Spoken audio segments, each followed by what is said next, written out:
Ya kalau dari salah satu gini, yang satunya tuh ngalah terus tapi lama-lama kan juga capek juga orang kalau ngalah terus gitu loh. Jadi kalau saya sudah memberi pengertian, oke ngerti, tapi terulang lagi, oke ngerti terulang lagi. Jadi lebih baik akhirnya kan cekcok terus nggak ada ketemu jalan baiknya, ya harus selesainya dia di persidangan gitu.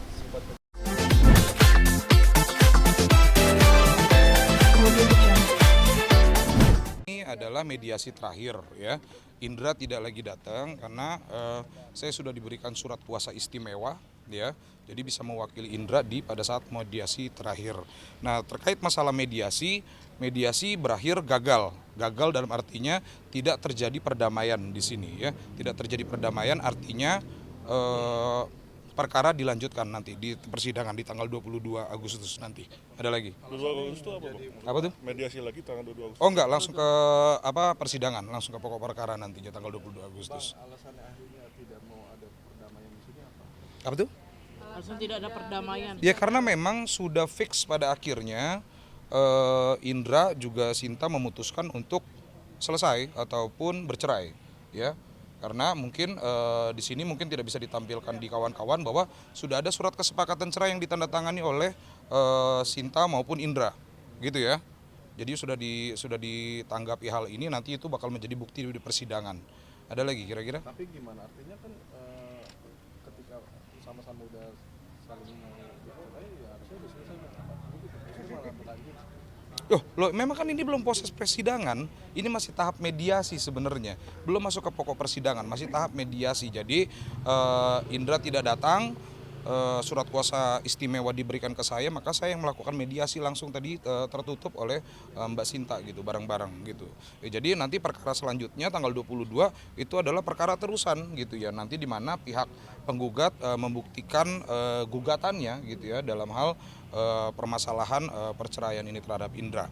Ya, terkait masalah mediasi di dalam juga tadi sempat disinggung oleh pihak mediator bahwa sempat terjadi ingin damai atau tidak, sudah dilakukan oleh pihak Indra ya. Indra juga ingin berdamai, bahkan Mbak Sinta juga mengakui bahwa sempat ingin rujuk ya, sempat ingin mencabut gugatan ya. Tapi pada endingnya tidak mencapai kesepakatan bahwa yang dianggap Mbak Sinta tidak berubah perilakunya, dan pada akhirnya fix mereka membuat kesepakatan. Ini tidak diketahui oleh saya ataupun Pak Sunan selaku pun kuasa hukum dari pihak penggugat. Ya, mereka buat surat kesepakatan sendiri bahwa mereka sepakat baik-baik bercerai dengan baik-baik. Sudah. Perilaku apa sih, Bang, yang tadi bilangnya perilaku apa sih yang tidak berubah dari pihak Indra sendiri tadi? Ya, ini kalau diasumsikan oleh pihak Mbak Sinta, hal-hal yang tidak berubah, hal-hal komunikasi ya, yang sifatnya menurut Mbak Sinta adalah menyerang psikis. Tapi kalau menurut Mas Indra itu adalah upaya untuk mengembalikan pernikahan ini. Itu cuma upaya gitu. Itu kan ini kan dua hal ya yang berseberangan. Jadi nggak bisa kita samakan, nggak bisa kita satukan. Ada lagi. Terkait upaya dugaan KDRT itu gimana? Nah, kalau masalah KDRT, saya selalu bilang itu masalah pokok perkara ya. Kita belum tahu masalah itu karena dalam pokok perkara aja saya nggak tahu gugatannya seperti apa. Karena kan kita belum masuk ke gugatan, itu biar nanti dibuktikan oleh pihak penggugat masalah kekerasan dalam rumah tangga dan sebagainya. Itu nggak ada sih sebenarnya. Gimana? Nah, yang pasti gini, kalau somasi sudah dilayangkan itu belum nyampe. Saya ini kan pengacara berdasarkan surat, berdasarkan fakta hukum. Jadi selama itu belum sampai ke saya berarti tidak ada, gitu. Saya anggap belum ada, gitu ya. Ada menurut informasi juga katanya Mas Indra melakukan penyimpangan seksual, benar nggak? Apa tuh? Penyimpangan Dari siapa tuh? Asumsi tebak-tebak buah manggis, oh nggak ada itu. Nggak ada, jadi nggak ada. Itu kalau isu-isu itu jangan nggak perlu dilempar seperti itu ya. Jadi selama ini tidak ada, ya tidak ada berarti sampai ada pokok perkara. Dan harus sekali lagi notice bahwa pengadilan agama, hukum perkawinan sifatnya private. Hal-hal yang di dalamnya tidak boleh dikeluarkan begitu saja, gitu ya. Tapi kenapa sih, Bang, si Bang Indra sendiri belum pernah ke apa? Nah ini klarifikasi nih, bukan belum pernah. Kemarin itu ada jebakan Batman saya bilang tuh ya. Bahwa ternyata kemarin tuh tiba-tiba ada wartawan yang tadi kita sepakat saya sama Indra, saya nggak mau ketemu sama media bang, ya. Tiba-tiba dia bukan digerebek, diketahui ada di tempat di mana orang itu datang, ya sudah mau tahu aktivitas katanya, ya sampai di aktivitas ternyata yang diurus itu yang ditanya adalah pokok perkaranya dan sebagainya. Bahkan pada saat di pemberitaan dibuat kontras seolah-olah pihak saya sebagai lawyernya mengatakan Indra tidak ingin bertemu wartawan, di medianya bilang bahwa Indra mau bertemu media. Ini kan sudah tidak baik yang kayak begini. Makanya saya fikskan untuk Indra kalau untuk bertemu sama media, konfirmasi ke saya dulu atau tidak sama sekali gitu. Berarti tanggal 22 itu Mas Indra hadir apa nggak tetap nggak hadir, Bang? Oke, dan ini terakhir sekalian ya, bahwa saya itu tidak akan hadir agar putusannya silahkan menjadi perstek dan itu tidak akan menghalang-halangi pihak Mbak Sinta yang akan menjadi lama nanti beritanya. Jadi silakan saja dia melakukan gugatan, kita tidak akan hadir. Baik saya ataupun Mas Indra tidak akan hadir. Biar prosesnya agak cepat, biarkan saja, ada masalah gitu. Artinya memang sudah sama-sama ingin selesai bercerai, Bang. Sudah selesai ingin bercerai, sudah ada surat kesepakatan yang nanti bisa dibuktikan, sudah ditandatangani kedua belah pihak. Bahkan saya sama Pak Sunan nggak tahu akan hal itu gitu. Ada tuntutan lain, Bang? Oh nggak ada, mereka itu terlalu dini bercerai ya, 4 bulan, nggak ada harta gono gini, belum ada anak, nggak ada pihak yang terkait, yang pasti mereka ingin selesai di rumah tangganya, ingin menjalani kehidupannya masing-masing ya. Saat ini ada yang bertanya juga nih, Bang, apa terkait masalah pekerjaan Mas Indra sendiri seperti apa sih, Bang, kalau boleh tahu, Bang? Apanya nih? Pekerjaan Mas Indra itu Dia itu kan aktivitasnya apa sih? di aktivitas dia itu kan ekspor impor ya binatang dari luar. Jadi kalau misalnya ada bagian atau ada korporasi yang butuh binatang dari luar gitu, dia secara legal bisa menghadirkan itu aja sebenarnya. Dia vendor-vendor yang seperti itu untuk hal-hal yang lain. Jadi pengusaha dia tuh bukan selebritis atau apapun yang sebenarnya nggak ada keuntungan bagi dia itu mau naik pamor namanya ataupun turun namanya gitu loh. Gitu sih. Misalkan nanti sudah isu penyimpangan seksual itu tidak pernah muncul di Oh tidak ada. Kan sebenarnya kalau disebut penyimpangan seksual kalau misalnya sudah ada LP-nya, ya kan sudah ada laporannya atau belum, atau di gugatan. Kalau di gugatan kan kembali, kalau misalnya dituangkan di dalam gugatan, kembali saya ingatkan sekali lagi, di gugatan itu adalah pokok perkara yang tidak bisa disampaikan ke khalayak umum, ya. jadi katanya kan maksudnya mau ngasih somasi. Terus kalau sudah menerima somasi apa yang akan Somasi punya kewajiban harus dibalas. Tapi pertanyaannya nanti lawyernya itu masih saya atau enggak, saya belum tahu nih. Kan kita tahu, karena dua hal yang berbeda nih. Kalau terkait somasi yang jelas bukan lagi masalah urusan pengadilan agama atau perceraian. Berarti ada hal yang lain gitu loh. Apa yang disampaikan di somasi gitu kan. Yang namanya juga teguran, jadi jawab tegurannya. Karena gini, somasi itu boleh dijawab tanpa harus oleh pengacara. Ya, orang juga boleh memberikan somasi nggak harus lewat pengacara. Ya itu poinnya ya. Jadi somasi itu nggak harus pengacara ataupun ngebalas somasi nggak harus pengacara. Ada lagi kawan-kawan? Clear ya? Thank you, gue pamit ya. Thank you. Bang, boleh minta Siap. kontak, Bang, sama nama, Bang? Oke, selamat sore teman-teman. Terima kasih sudah menunggu cukup lama. Tentunya tadi sudah disampaikan sama kuasa hukum dari Indra terkait dengan hasil mediasi tadi ya.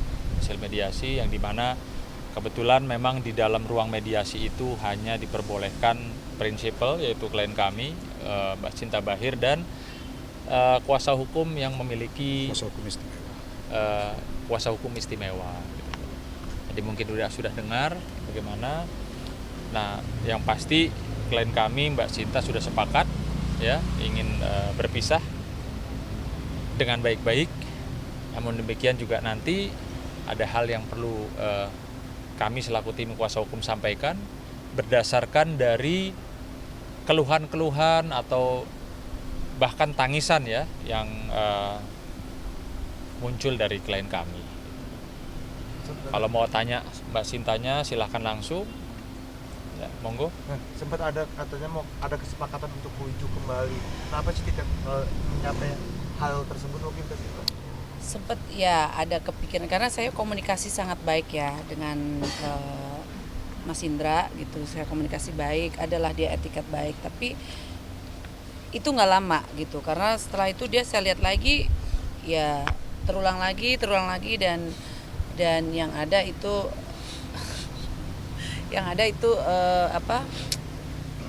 membuat trauma saya itu kembali lagi gitu loh. Jadi lebih baik memang udah nggak bisa untuk diteruskan lagi. trauma apa sih Pak? Kenapa sampai trauma mungkin perlakuan apa yang Ya adalah gitu. Itu kayak apa, Mbak?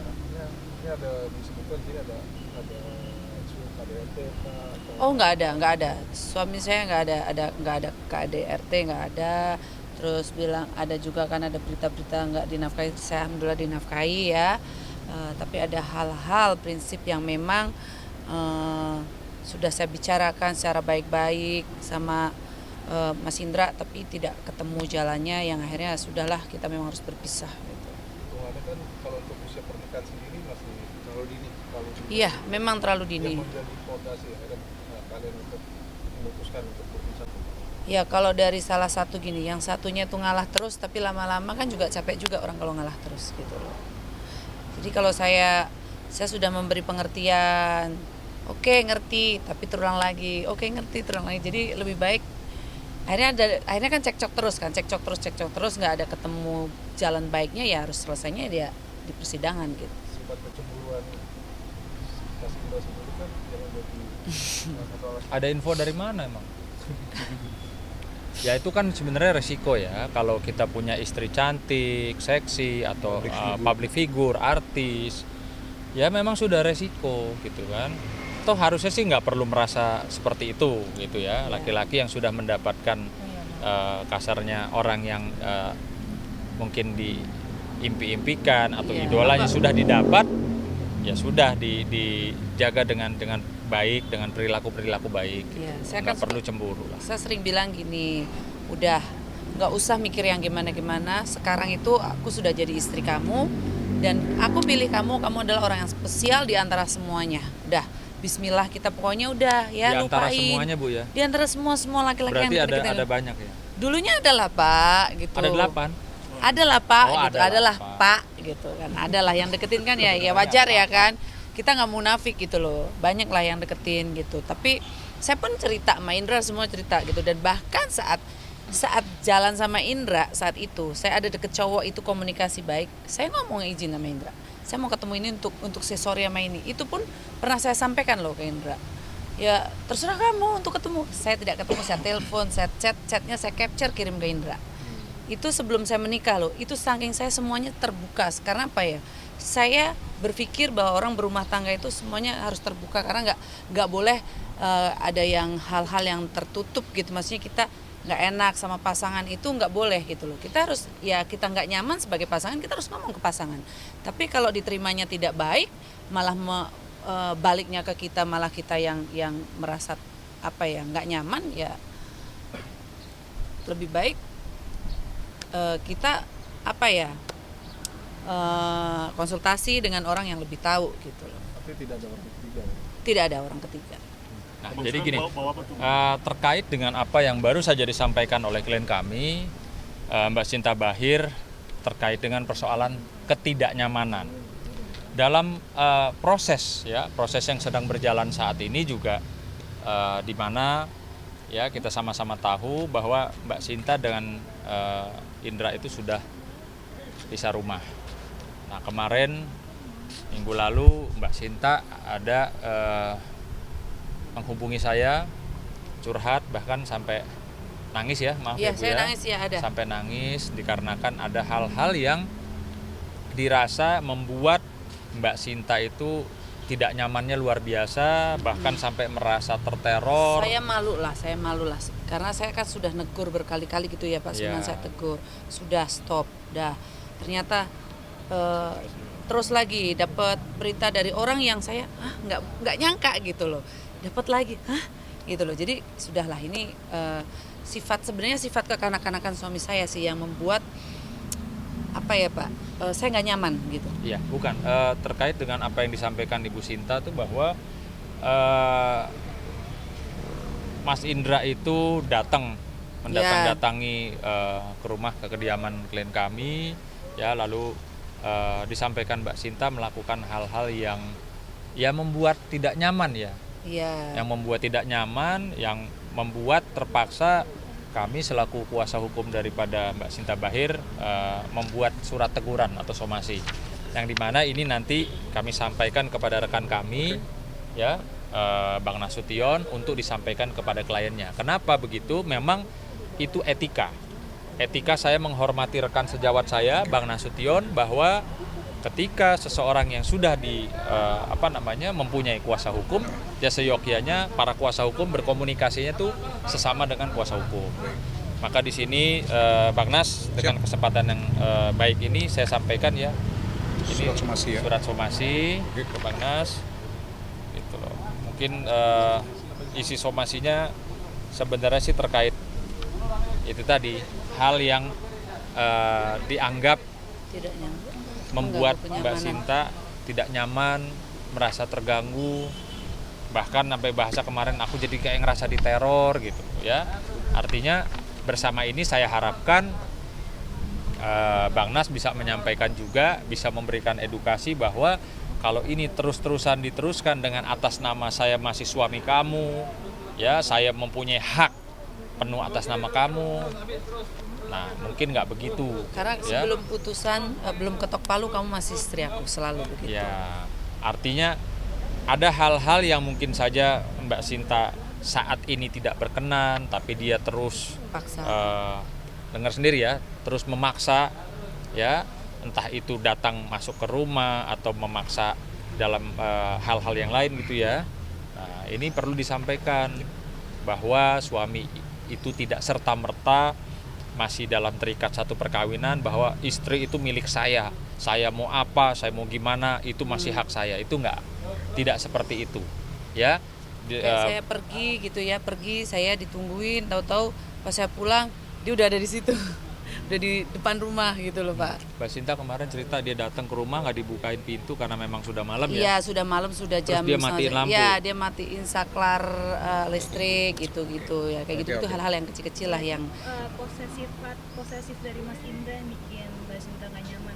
ya karena berlebihan sih menurut saya ya. Kalau soal penyimpangan seksual mungkin Isu penyimpangan seksual yang dimiliki Mas Indra. Enggak, normal-normal aja.